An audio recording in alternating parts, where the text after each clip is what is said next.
Hello and welcome to EBible Fellowship's Evening Bible Studies with your speaker, Chris McCann. If you'd like more information or to hear more studies, visit our website at www.ebiblefellowship.com. And now, with your evening Bible study, here's Chris McCann. Good evening and welcome to EBible Fellowship's Bible study in the book of Revelation. Tonight is study number 31 of Revelation chapter 13, and we're going to be reading from verse 15. And he had power to give life unto the image of the beast, that the image of the beast should both speak and cause that as many as would not worship the image of the beast should be killed. And he causeth all, both small and great, rich and poor, free and bond, to receive a mark in their right hand or in their foreheads, and that no man might buy or sell, save he that had the mark or the name of the beast or the number of his name. And I'll stop reading there. In our last study, we were in verse 15, and we began to compare the statement at the end of Revelation 13:15, which says, and cause that as many as would not worship the image of the beast should be killed.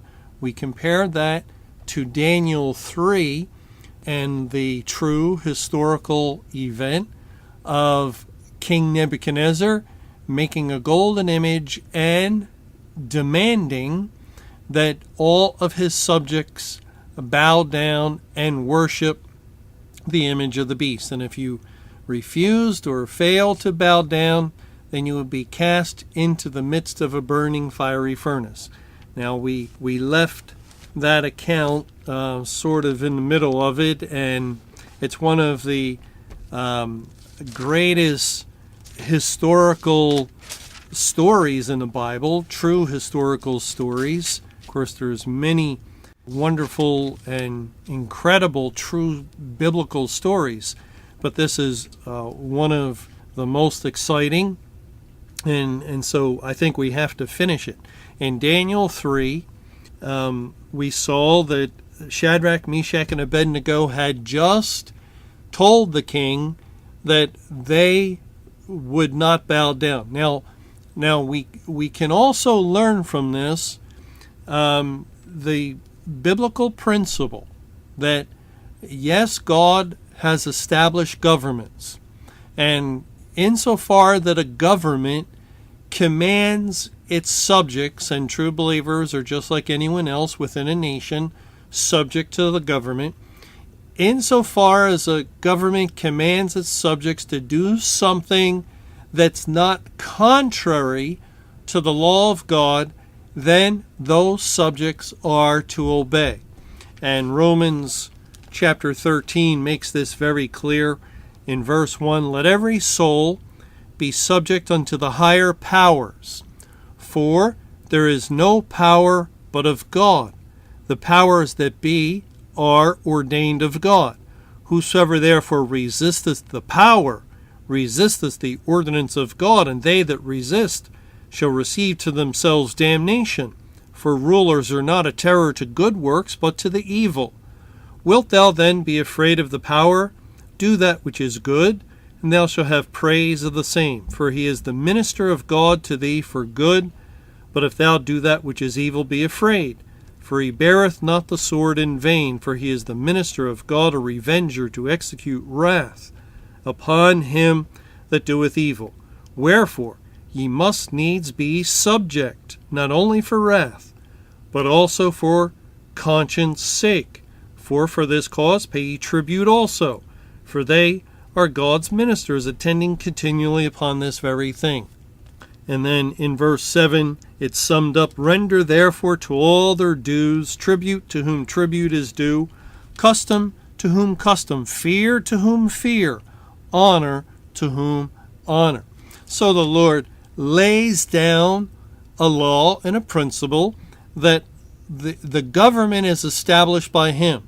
And that's not just the good governments and the democratic governments or the republics or governments that have respect for their citizens and for the people, but that is just as applicable to kings, to dictators, to prime ministers, to ruthless tyrants that have somehow risen to rule over a country. God would have his people in subjection to Caesars and Pharaohs and King Nebuchadnezzar's or King of Babylon, any ruler, because in order for that ruler to have gotten the position that he has, to be a ruler over a land or over a kingdom, the Lord had to allow it and permit it. And God says, I think in Daniel, in speaking in relationship to King Nebuchadnezzar, that he sets up the basis of men. That is, the most evil of men at times are established as kings in a kingdom. And so when that ruler, when the president, when the king, when the dictator, whatever the title is, when he commands a thing, we are to obey. Not only for wrath, not only because he has a sword or an army behind him, but for conscience sake, because God would have us to do so. And this is one reason, by the way, that we should never speak badly or evilly about paying taxes. God says, "Render therefore to all their dues, tribute to whom tribute is due." Pay your taxes. Don't complain about it. Or we ought not speak evil of the ruler of our people. There should be a genuine respect for the ruler, no matter who he is or what kind of character he has, not so much for the person, but for the position that God has placed him or her in. And we submit ourselves to the ruler and to the laws that the ruler makes, the taxes that he imposes. However, the one stipulation to that is that the child of God submits in all things lawful. In all things lawful.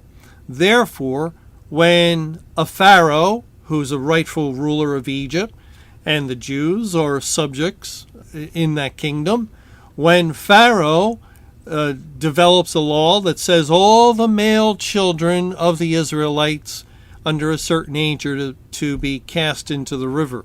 They're to be killed. And that's an unjust law. That goes contrary to the law of God.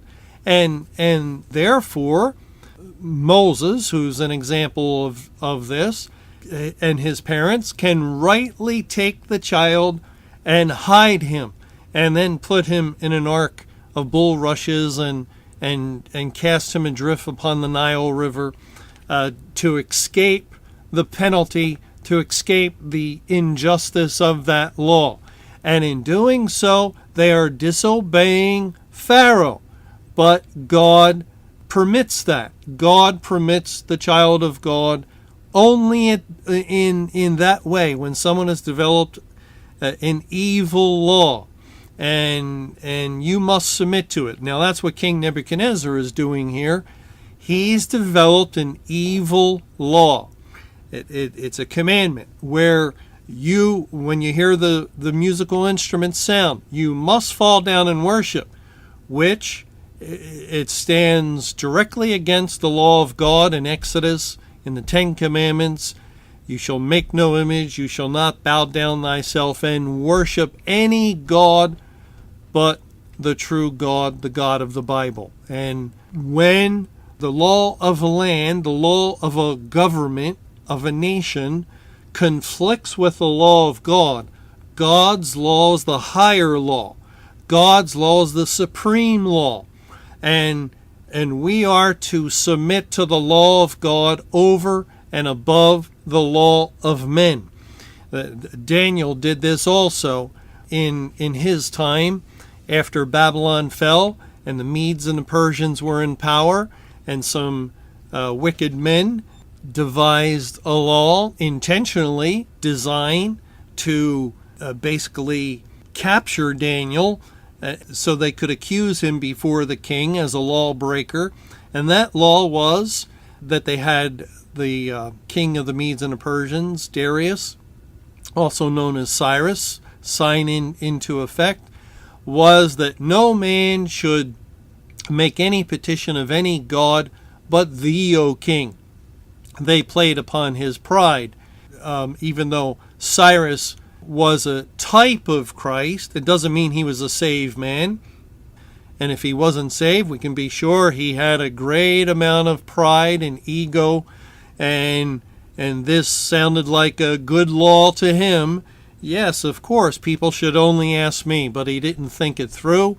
He didn't think of how it would affect people like Daniel, and so he signs the law into effect where for 30 days no one's to make any petition of any god or king except him. And it's the law of the Medes and the Persians that cannot be changed. Well, Daniel, knowing that the law was established, goes home, opens the window towards Jerusalem, and begins to pray, bowing down before God as he had done in time past. 3 times a day he prays, knowing he's breaking the law. But again, Daniel had a higher law, the law of God, and God would have his people to bow down to him. And if a law of man says, oh, you cannot bow down to God, you cannot bow the knee and humble yourself and pray before the true God of the Bible, well, obviously that's an evil law, it's an unjust law, and it's not to be listened to, it's not to be followed. Well, that's the case here in Shadrach, Meshach, and Abednego, with all due respect to the king and his genuine authority to rule over the kingdom of Babylon. They tell him, we're not careful to answer thee in this matter. We're not making a hasty decision here. We've thought this through, and probably it takes some time to make an image, to develop a law like this, for everyone to hear, for everyone to be forewarned, you better bow down or you'll be thrown into a fiery furnace. So they were more than likely fully aware that this law, this day would come, and certainly there was probably a lot of anxious prayer and troubled prayer, and you know, sometimes we don't know what we would do. We know what is right, we know what is good, we know what God would have us to do, but we as a person, as a weak, frail human being, we sometimes fear, will I be strong enough to obey God? Will I be able to do it God's way rather than the king's way? When I hear the sound of the musical instruments, when all around me there must have been tens of thousands, scores of thousands of people that obediently, quickly, they didn't even want to give the slightest impression they weren't obeying the law. They didn't want to risk that. They all lowered their heads, bowed their bodies, and got on the ground as low as possible. And all around you, everyone is doing that. For as far as you can see, you could look to the left and look to the right, and everyone has their head to the ground, bowed to this golden image. And there, Shadrach, Meshach, and Abednego are still standing. It's no wonder that the Chaldeans were able to accuse them. As that saying goes, when something is out of order or stands out, it stands out like a sore thumb. It's so out of place, where everyone else in Babylon, all the people are bowing down, and yet these 3 men were not. And so The king of Babylon wants to make sure, and so he has them brought before him. Is it true? Is it true that these three men who are in positions of authority within his kingdom, you refuse to listen to me, to hearken? You refuse to humble yourselves before the image I have set up? More than likely, King Nebuchadnezzar couldn't believe it. He was such an extremely arrogant man, a ruthless man, and they say it's true. And we will not serve thy gods, nor worship the golden image which thou hast set up. Then in verse 19 of Daniel 3, then was Nebuchadnezzar full of fury, and the form of his visage was changed against Shadrach, Meshach, and Abednego. Therefore he spake, and commanded that they should heat the furnace 7 times more than it was wont to be heated. And he commanded the most mighty men that were in his army to bind Shadrach, Meshach, and Abednego, and to cast them into the burning fiery furnace. Then these men were bound in their coats, their hosen, and their hats, and their other garments, and were cast into the midst of the burning fiery furnace. Therefore, because the king's commandment was urgent, and the furnace exceeding hot, the flame of the fire slew those men that took up Shadrach, Meshach, and Abednego. And these three men, Shadrach, Meshach, and Abednego, fell down bound into the midst of the burning fiery furnace.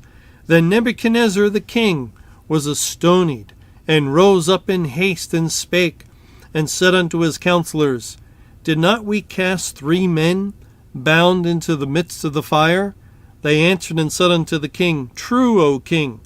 He answered and said, Lo, I see 4 men loose, walking in the midst of the fire, and they have no hurt, and the form of the 4th is like the Son of God. King Nebuchadnezzar did his best to kill these men, and yet he was unable. Anyone else would have been killed. Even the most mighty men in his army were slain as they cast these 3 young Hebrews into the fire. But Shadrach, Meshach, and Abednego were unharmed. They were not injured at all. And, of course, the point God is making with the form of the 4th, as 4 men were seen in the fire, and the form of the 4th is like the Son of God, is that Christ protected them. The Lord Jesus Christ preserved them, watched over them, kept them safe, and Nebuchadnezzar could do all that he would to destroy them, and yet it did not hurt them in the least. And again, when we remember that Nebuchadnezzar is a type and a figure of Satan, Satan ruling during the Great Tribulation period, the beast, and all the world wonders after the beast. And we also read that they worship the beast in Revelation 13 in verse 4, and they worship the dragon which gave power unto the beast, and they worship the beast, saying, Who is like unto the beast? Who is able to make war with him? He's so ferocious. He's so terrible. He's a king of a fierce countenance. And all the world is in fear and submits to the beast and bows the knee to Satan during the Great Tribulation's 23 years. But not the child of God, not the true believers who are protected by the Lord Jesus Christ. We read in Daniel 3, verse 26, Then Nebuchadnezzar came near to the mouth of the burning fiery furnace, and spake, and said, Shadrach, Meshach, and Abednego, ye servants of the Most High God, come forth, and come hither. Then Shadrach, Meshach, and Abednego came forth of the midst of the furnace, and the princes, governors, and captains, and the king's counselors being gathered together, saw these men, upon whose bodies the fire had no power, nor was a hair of their head singed, neither were their coats changed, nor the smell of fire had passed on them. Then Nebuchadnezzar spake, and said, Blessed be the God of Shadrach, Meshach, and Abednego, who has sent his angel and delivered his servants that trusted in him, and have changed the king's word, and yielded their bodies that they might not serve nor worship any god except their own God. Therefore I make a decree that every people, nation, and language which speak anything amiss against the God of Shadrach, Meshach, and Abednego shall be cut in pieces, and their houses shall be made a dunghill, because there is no other God that can deliver after this sort. Then the king promoted Shadrach, Meshach, and Abednego in the province of Babylon. I mentioned earlier that in Daniel 3, 4 times musical instruments were listed. 3 of the times, 6 musical instruments were listed by name, and the 4th time only 5, totaling the number 23 to point to the number which points to the Great Tribulation period. Well, there's another interesting thing in this chapter, and that's how many times God refers to Shadrach, Meshach, and Abednego. It seems to be very often. I know as I was reading these verses, it seems I was continually repeating their names, Shadrach, Meshach, and Abednego. And so I counted them. In Daniel 3, the Lord refers to those 3 young men 13 times. 13 times. And that's significant because the number 13 points to the end of the world. As a matter of fact, in the year 1988, it was the 13,000th year of Earth's history, and that was the year, May 21, 1988, that the church age ended, and on that day, Satan was loosed, and he came up out of the sea, as Revelation 13 pictures, and therefore the language we're reading in chapter 13 of making an image to the beast took place. It began in the 13,000th year of Earth's history, and then it continued for 23 years.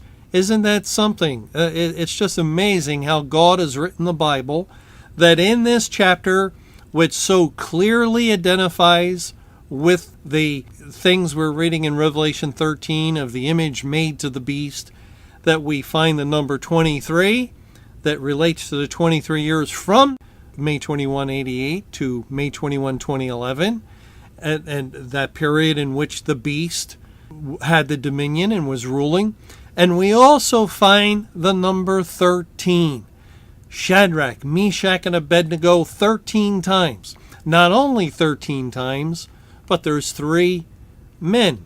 3 men. So Shadrach was mentioned 13 times, Abednego was mentioned 13 times, and Meshach was mentioned 13 times. 39 times altogether, and that would be 3 times 13. God's purpose that at the end of the world, which would begin in the 13,000th year of Earth's history, mankind has a fear of number 13, it seems, for a legitimate reason. At the end of the church age, the judgment would begin on the house of God. It would be the beginning of the Great Tribulation, the loosing of Satan, the forming of the image of the beast, and God is also letting it be known, all the unsaved of the world, all of them will bow down, yes, to the beast. They'll worship the beast, but my people, typified by these 3 men, will not worship the beast. They will remain faithful to me no matter the consequences. Thanks for joining us for EBible Fellowship's Evening Bible Studies. You can hear these studies Monday through Friday over Paltalk, Skype, EBible Fellowship's webcast audio, or over your phone. For more information or to hear other studies, visit www.ebiblefellowship.com. Until our next study, may the Lord's perfect will be done.